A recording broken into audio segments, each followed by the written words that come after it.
What's up, you guys? It's Graham here, and apparently we are Okay, in all seriousness, what's happening right now is absolutely insane. United States banks have just been warned to prepare for a possible intervention of the Japanese yen after its value recently fell to its lowest level in 40 years. Where basically, Japan currently holds so much of their own money in US dollars that if they're forced to sell to prevent their own currency from collapsing, that could trigger a global reversal across the entire economy. And believe it or not, it's already started. So even though I am rushing this video out without as many edits as possible, I'm going to do my best to explain exactly what's going on, why the United States is trying to save Japan before they bring down the rest of the market, and then what history tells us is most likely going to happen next, because a lot of this is unprecedented. Although before we start, as usual, if you appreciate the last-minute breaking news videos like this, all I ask is that you hit the like button and subscribe if you haven't done that already. That's all I ask. It helps out more than you can imagine, especially with my voice starting to go out from filming so much. And as a thank you for doing that, here's a picture of my cat Gigi. So thanks so much, and also big thank you to Surfshark for sponsoring this video, but more on that later. Alright, so in terms of where this begins, it all starts with the Japanese yen unwinding. Look, even though it sounds like a complicated term, it's really easy to understand when you break it down. Because on the surface, our global economies are extremely interconnected. Like what happens in Korea affects the United States. The interest rates in one country could affect the demand for another. And in most cases, when a currency is weak, money flows out of that currency and into something safer, which in many cases tends to be the US dollar. Or in this case, US Treasuries. After all, this is the reserve currency of the entire world. The more people that buy into this, the less interest we have to pay to entice people to hold on to it. And as a result, the better our economy does, because there's no shortage of people who take our money. Just think of it like this. Every country has their own currency, their own interest rate, and their own inflation. That's all indexed to how many of these dollars they're able to purchase. This means there could be arbitrage opportunities where you borrow cheap in one currency, buy US dollars that earn a higher interest rate, and then you profit the difference. But just like this could support our economy as more people buy into this, it also works in reverse. And that is unfortunately what's starting to happen with the yen collapse. Here's the problem. For nearly 40 years, the value of the Japanese yen has been on a steady decline.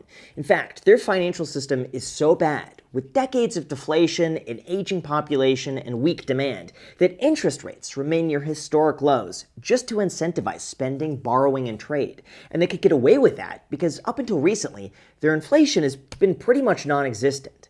Now, in most cases, this isn't that big of a deal, and global interest rates just tend to balance each other out. But recently something changed. Because the United States battled with record high inflation from 2022 and 3, we were forced to raise interest rates at the fastest pace ever in history. And all of a sudden, the United States was paying out more money in interest than any other country risk-free. This presented a very unique opportunity where traders could borrow the yen at a really low interest rate, put it into the United States Treasury at a high interest rate, and then profit the difference. After all, why wouldn't you borrow the yen at 1%, buy the US dollar at 5%, and then sit back and collect the spread? On top of that, historically, the value of the yen has also gone down relative to that of the US dollar, which meant that by the time you had to pay back the loan in yen, it requires fewer US dollars than you originally borrowed.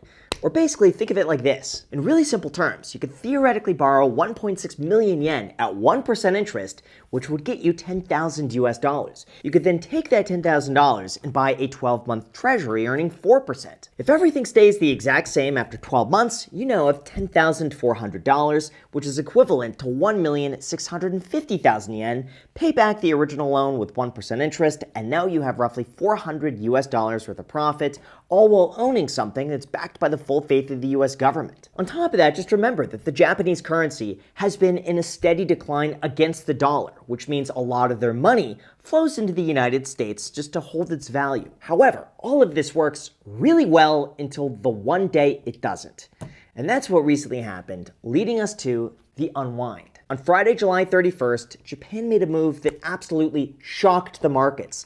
They announced an emergency intervention to buy back their own currency with US dollars in an effort to prevent the yen's value from crashing. After all, they had the real concern that if their currency keeps falling, that could ignite even more selling. So they stepped in, dumped the US dollar, and bought back their own currency in an attempt to stop it from collapsing. Now, even though this might sound like Japan's problem and none of our business, the answer is no. Not even close. Because what most people forget is that Japan is the single largest foreign holder of US Treasuries on the planet. So when they sell dollars to buy the yen, they flood the market with US Treasuries, which push interest rates higher. And that falls back on absolutely everybody in the form of higher mortgage rates, higher borrowing, and affecting the value of all of the stocks on our entire market. This is why when Japan sells $53 billion, the United States has to act too, because if they don't act together, Japan could take down the market right alongside with them. So in terms of what's happening right now, the impact this is realistically going to have moving forward, and then most importantly, what you could do about it, here's what you came for. Although before we go into that, one thing I find very interesting is that when people talk about investing, they'll debate the perfect time to buy or sell, the perfect investment, the perfect portfolio, but almost no one talks about something even more basic. And that's how you actually access your money. Like, think about it. So much of your financial life happens through a phone or a laptop. You log into your bank account online. You check your brokerage. You open emails from banks and credit cards. And a lot of the times, you do this while traveling on public Wi-Fi networks that may or may not be secure. That's why it is so important to protect yourself. And one of the best ways you could do that is actually with their sponsor, Surfshark VPN. For those unaware, Surfshark is able to protect your information by encrypting your online data, masking your IP address, and preventing hackers from identifying your city, country, and download history. Or basically, a VPN works by swapping the real location of your device with a new one, giving you the ability to virtually travel anywhere around the globe. On top of that, Surfshark's Clean Web feature also blocks ads, trackers, malware, and phishing attempts, allowing you to surf the web safely. They monitor for data leaks to help keep your information secure, and they help protect against suspicious emails and harmful websites. Plus, they don't track or store what you do online, so there's no connection or activity logs whatsoever. Even better, but I love that one Surfshark account covers unlimited devices, so I could protect my phone, tablet, computer, and entire household in one place. So if you're interested in protecting yourself, check out surfshark.com/Graham and use the code Graham at checkout to get an extra 4 months for free. They also have a money-back 30-day guarantee, so anyone's able to try it out and give it a shot. Again, that link is down below in the description with the code Graham. Thank you so much, and now let's get back to the video. Alright, so in terms of what's happening right now, the impact we're about to see throughout the markets, and then most importantly what you could do about it, we gotta talk about interest rates. So even though the Federal Reserve controls short-term borrowing between banks, they do not control long-term interest rates, like 10 to 30-year treasuries, which are mostly dictated by supply and demand. And those are arguably the most important, because those affect pretty much everything, from mortgage rates, corporate borrowing, to even the value of every single stock in your portfolio. And now that other countries have begun selling their treasuries to protect their own currency, interest rates have shot up and are now at their highest level since 2007. Again, to simplify this down even further, treasury yields are really driven by supply and demand. So when other countries buy our US treasuries, yields go down because there's already plenty of demand, and the government doesn't need to offer as much to attract money to come in.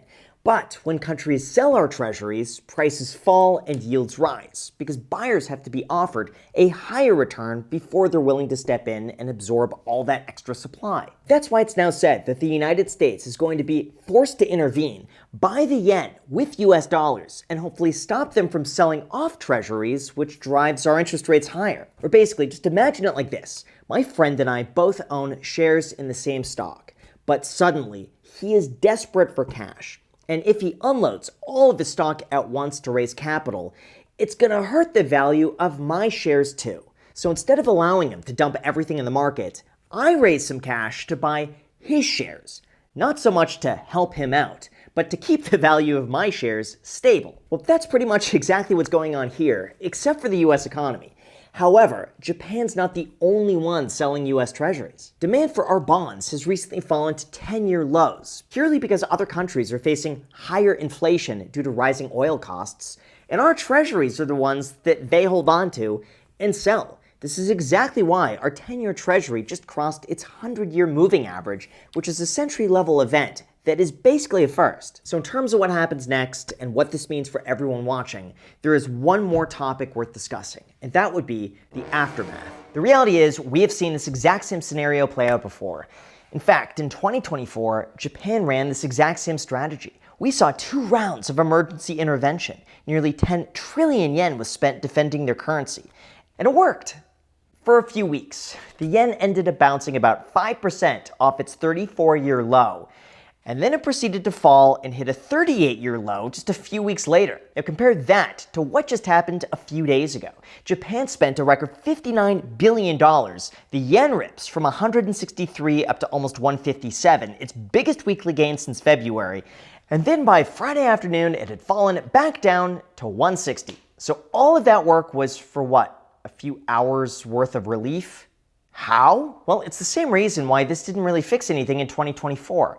Any sort of intervention purely fixes the symptom and doesn't do anything to cure the underlying problem, which is that the Bank of Japan is holding their interest rates at 1%, while the United States is holding at 3.5% to 3.75%, with 3 members voting to go higher. So until the gap closes, every dollar Japan spends is simply just kicking the can further down the line. This means there's really only 2 ways this ends. Either the gap closes because the Bank of Japan raises their interest rates and we cut ours and then over time they balance out, or the gap closes really fast. And in this case, fast is bad, because if the currency unwinds all at once, we could see a very quick downturn, similar to what happened in 2024. That's why the next checkpoint is going to be on September 16th, when the Federal Reserve is expected to raise interest rates another 25 basis points, which would make the gap even worse, forcing Japan to intervene once again. So in terms of my own thoughts on what this means for you, here's what you came for. Personally, I don't think we're paying enough attention to the coordination between the United States and Japan. This is now the second time that we have stepped in 30 years. Once in 1998 and again in 2011. So the Treasury calling up banks and telling them to intervene really shows that this is not a nothing burger. And it shows us that the United States is more intertwined than most of us expected. It's very much an us problem too. However, in terms of how this plays out, I tend to believe we're probably going to see some short-term panic selling, a lot of volatility, and then it's just going to slowly grind back to normal, especially if the Bank of Japan finally hikes enough that the carry trade stops being worth it. Worst case scenario is that investors get pushed to a point where it all unravels at once. But given how Washington is closely monitoring the situation, I tend to believe that's probably not going to happen, and most likely this is going to blow over in a few weeks. But then again, anything could happen. That's why I've been using this as an opportunity to buy the dip. If stocks drop even further, I tend to buy even more. And I know everyone hates me saying this, but I just stay the course. I keep buying in, and no matter what, I hit the like button and subscribe if you haven't done that already. So with that said, thank you so much for watching, and as always, if you want early access to videos like this, as well as a bonus video every single week that I don't post publicly, feel free to join as a channel member, and on top of that, you also get priority responses to all the comments. I see them all. I get them personally on my phone. A notification shows up when you leave a comment as a channel member. So I do my best to get back to every single comment. Hope you enjoy it. Thank you so much, and until next time.